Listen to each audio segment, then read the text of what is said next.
The host wanted to make an example out of Stallone. Instead, he became the perfect example of why people don't trust mainstream media anymore. The studio lights were blinding, the kind that made you squint even if you weren't nervous. But Sylvester Stallone? He wasn't nervous. He sat back in his chair, legs apart, shoulders relaxed like a lion lounging in the savannah. The audience buzzed with anticipation, phones clutched tightly, ready to capture whatever was about to go down. They could feel it, something big was coming. Across from him sat Ethan Caldwell, the polished, sharp-dressed TV host with a reputation for dismantling his guests. Known for his progressive takes and love of viral moments, Ethan leaned forward, a smug grin spreading across his face. He'd taken down politicians, activists, and Hollywood elites, always leaving them stumbling over their words. But Stallone? This was uncharted territory. "Mr. Stallone," Ethan began, his voice smooth and rehearsed, "you've always been a symbol of American toughness. But in today's world, don't you think that kind of masculinity is outdated? Shouldn't we redefine strength to be more inclusive?" A few audience members chuckled, nodding along. Ethan's fans, the kind who loved watching him trap his guests in their own words, leaned in, waiting for the stumble. Stallone blinked, slowly, deliberately. Then he leaned forward, elbows on his knees, and exhaled through his nose. "You mean, do I think being tough is a bad thing now?" Ethan smirked. "Well, I think we're past the era where men need to punch their way through problems, don't you?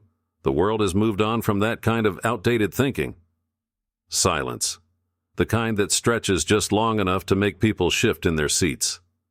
Stallone scratched his chin, then let out a laugh. Not a polite chuckle, but a deep, genuine belly laugh. "You're serious?" he said, still grinning. "You think toughness is a problem?" Ethan straightened his tie, his smile tightening. "I think it can be toxic when it discourages vulnerability." "Yes." Stallone nodded slowly like he was processing. Then he leaned back, stretching his arms across the back of his chair. "Let me ask you something," he said, his voice low and deliberate. "If someone broke into your house tonight, do you want a tough guy in there, or do you want someone who's going to sit down and talk about their feelings?" The audience gasped. A few scattered claps broke out. Ethan opened his mouth, but Stallone wasn't done. "See, toughness ain't about punching walls or yelling the loudest. It's about standing your ground when life knocks you down. It's about protecting your family. It's about discipline, respect, hard work. And if you think the world doesn't need that anymore," he shook his head, a wry smile playing on his lips, "I don't know what world you're living in, man." Ethan forced a chuckle, but there was a flicker of hesitation in his eyes. He hadn't expected Stallone to hit back so hard, so fast, but he wasn't giving up that easily. "All right," Ethan said, shifting in his seat. "But don't you think Hollywood, and let's be honest, your own movies, have glorified violence as the only solution to problems?" Stallone didn't miss a beat. "Hollywood glorifies a lot of things. You ever seen a movie where a guy saves the world by filling out paperwork?" The audience erupted in laughter, real laughter. Even some of Ethan's crew members smirked, but Ethan wasn't done. He still had more tricks up his sleeve. And Stallone, he was just getting warmed up. Ethan straightened his posture, adjusting the stack of cue cards on his lap like a chess player plotting his next move. "All right, let's talk about influence," he said, flipping through his notes. "You've built a career playing tough, no-nonsense characters, guys who solve problems with their fists, guns, or brute force. Don't you feel a responsibility to promote, let's say, a more progressive kind of hero?" The way he emphasized progressive was deliberate, a subtle nudge to the audience about where this was going. Stallone smirked, sitting up and stretching his shoulders like a boxer preparing for the next round. "First of all," Stallone said, his voice steady, "I make movies. Movies ain't real. You know that, right?" He raised an eyebrow, a glint of humor in his eyes. "I mean, last time I checked, I never actually went 15 rounds with Apollo Creed. Never took down a whole army with a red bandana and a knife. Never ran up those steps in Philly and single-handedly fixed people's problems." The crowd laughed again, but Ethan stayed firm. "Sure, but movies shape culture. Kids grow up watching Rambo and Rocky. Don't you think we should be giving them heroes who solve problems without violence?" Stallone exhaled through his nose, his expression turning serious. "Man, you ever seen Rocky? Stallone shook his head, his voice steady but carrying an edge. That whole movie, Rocky, was about getting back up when life knocks you down. It wasn't about beating people up. It was about heart, perseverance.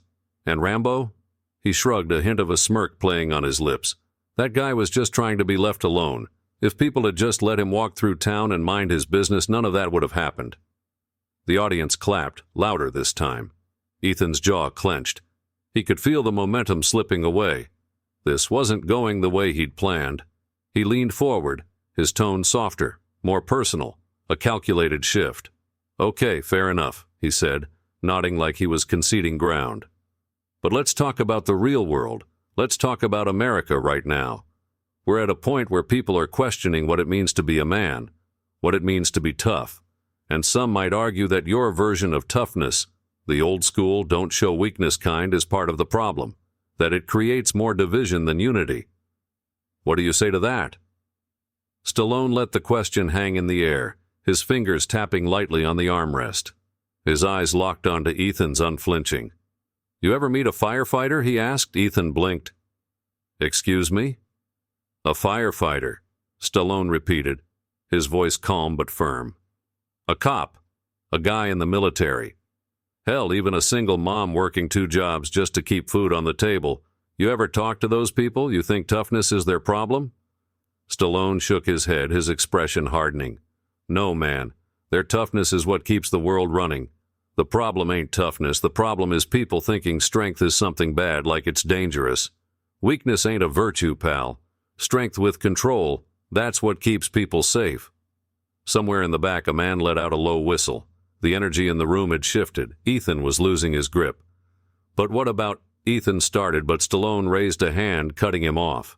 Not aggressively, but with enough authority to make it clear he wasn't finished. "You want to know the real problem?" Stallone leaned forward, his voice dropping to a near growl. "It's not toughness. It's people who talk about toughness like it's the enemy while living in a world built and protected by tough people. You sit here in your nice suit with your scripted questions trying to tell me what's outdated. Let me tell you something, man.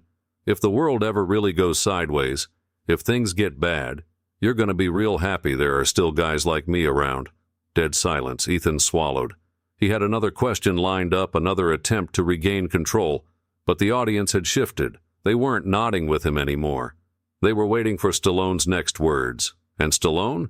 He wasn't letting up anytime soon. Ethan shifted in his seat, the energy in the room slipping from his grip. He forced a smile, his voice measured but strained. "I hear you. I do. But let's be honest, there's a difference between being strong and refusing to change. A lot of people would say that your kind of thinking, this old-school mindset, is what's holding society back. Don't you think it's time to move forward?" Stallone exhaled slowly, his gaze steady. He could have come back with another joke, another sharp one-liner, but instead his tone shifted, calm, almost reflective. "You ever seen a building being torn down?" he asked. Ethan blinked. "What?"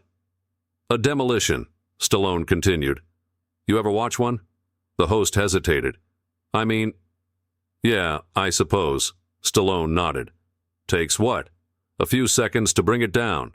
A couple charges, a button press, and boom, it's gone." He clasped his hands together, the sound echoing in the quiet room. "But you ever see one being built?" Ethan didn't answer.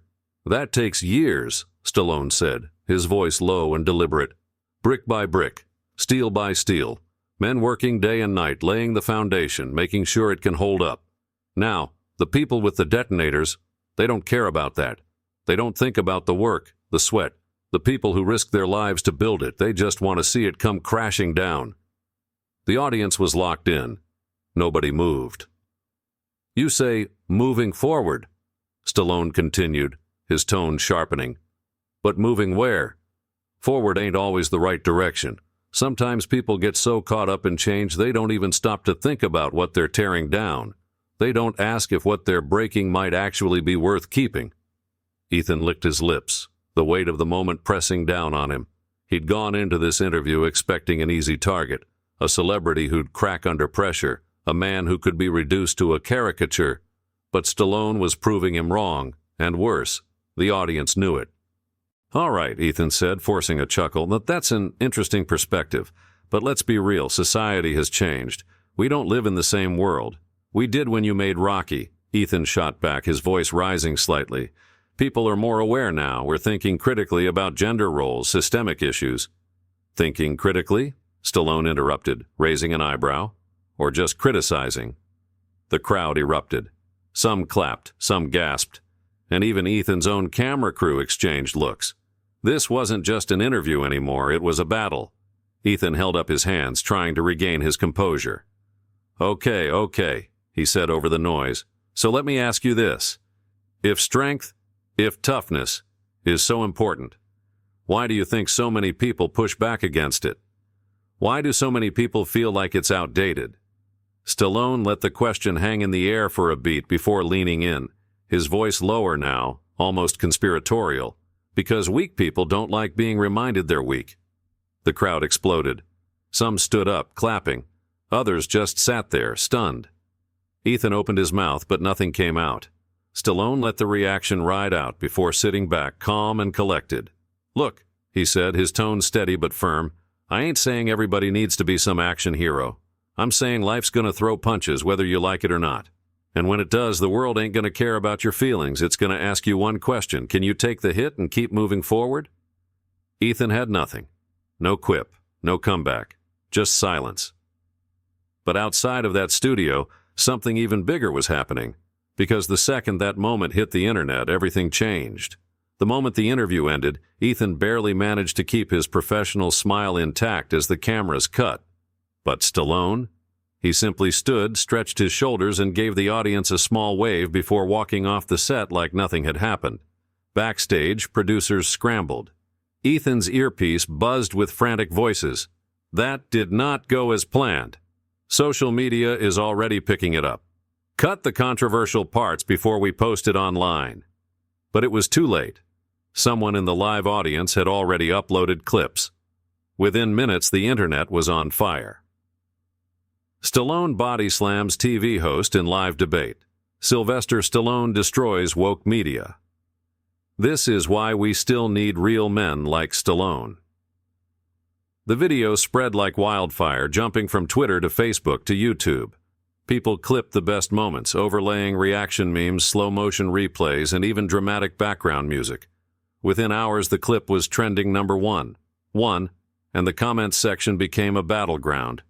I don't even like Stallone's movies, but this was incredible. He said what everyone's been thinking but too scared to say. Notice how the host had nothing when Stallone turned the tables. Classic. Just another aging celebrity stuck in the past. Toxic masculinity at its finest. Can we stop pretending this guy is some intellectual?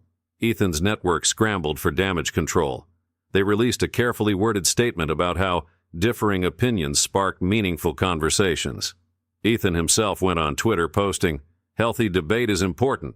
I respect Mr. Stallone's views, even if I don't agree. Let's keep the conversation civil." But no one cared. The internet had already decided who won. Meanwhile, Stallone didn't post a single thing, no tweets, no press statements. He simply went about his day, unbothered. Because, unlike the people arguing in the comment sections, he had nothing to prove. As the dust settled, a much bigger question started floating around. Was this just a viral moment, or had Stallone exposed something deeper about modern media? Days passed, but the clip refused to die down. It was everywhere. On morning shows, podcasts, even news segments dissecting what it all meant. Some called it a wake-up call. Others labeled it a manufactured controversy. But one thing was clear. People weren't just talking about Stallone. They were talking about something bigger. People argued that Stallone had exposed the hypocrisy of modern media. How hosts like Ethan love to push an agenda, but fold the second they're challenged. They expect celebrities to just nod along, but the moment someone thinks for themselves, they freak out.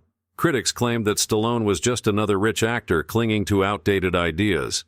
It's easy to preach toughness when you're living in a mansion. But then something interesting happened. Firefighters, police officers, military vets, factory workers, construction crews, single moms, people who actually knew what toughness looked like in the real world, started speaking up.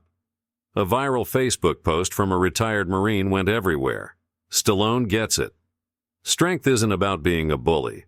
It's about standing up when life knocks you down. We need more of that. A mother from Oklahoma shared a video. I'm a single mom working 2 jobs. I don't have time to be vulnerable. I have to be tough for my kids. Stallone's right. Toughness isn't the problem. It's the solution.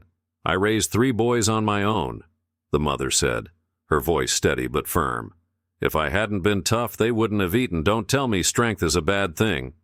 Her video went viral, resonating with millions. It wasn't just her story. It was the story of countless people who'd been quietly living with grit and resilience, only to be told their toughness was outdated. Even a quiet clip of an older man at a gas station blew up. He was watching the interview on his phone, shaking his head. These kids don't know what real struggle is, he muttered. They think life's about debating nonsense on TV. Stallone? He understands real life. Meanwhile, Ethan Caldwell went silent.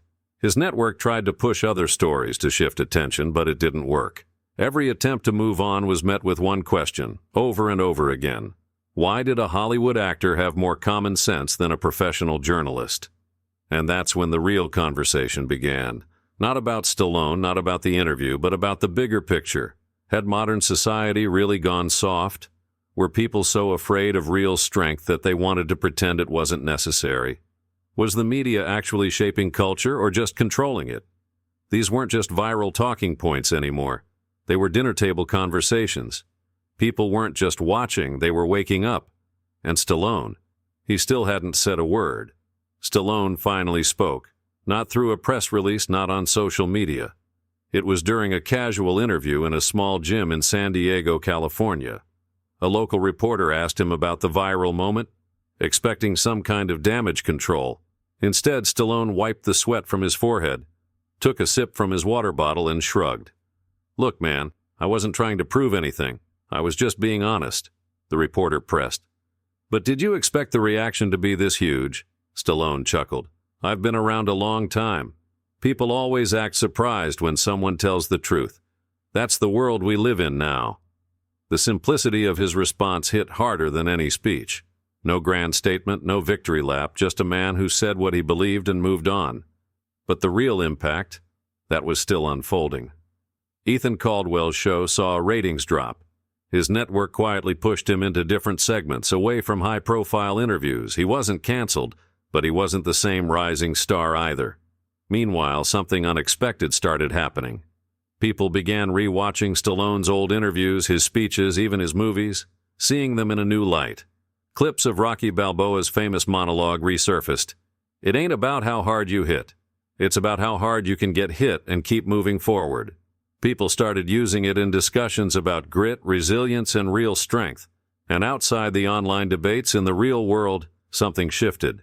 Young men started showing up at boxing gyms, pushing themselves harder. Parents talked about teaching their kids discipline instead of entitlement. Workers found themselves standing a little taller, pushing through struggles instead of complaining about them. Not because Stallone told them to, but because they saw the difference between real strength and performative weakness. In the end, this wasn't about one interview. It wasn't about Stallone versus Ethan Caldwell. It was about a world that had forgotten what toughness actually meant, and one man who reminded them. If you made it this far, ask yourself, what kind of strength do you value? Is it the kind that folds the moment it's questioned, or the kind that stands firm when it matters most? Because at the end of the day, toughness isn't about muscles, it's about who you are when no one's watching. Like what you heard? Subscribe for more stories that make you think, because in a world full of noise, the truth still matters.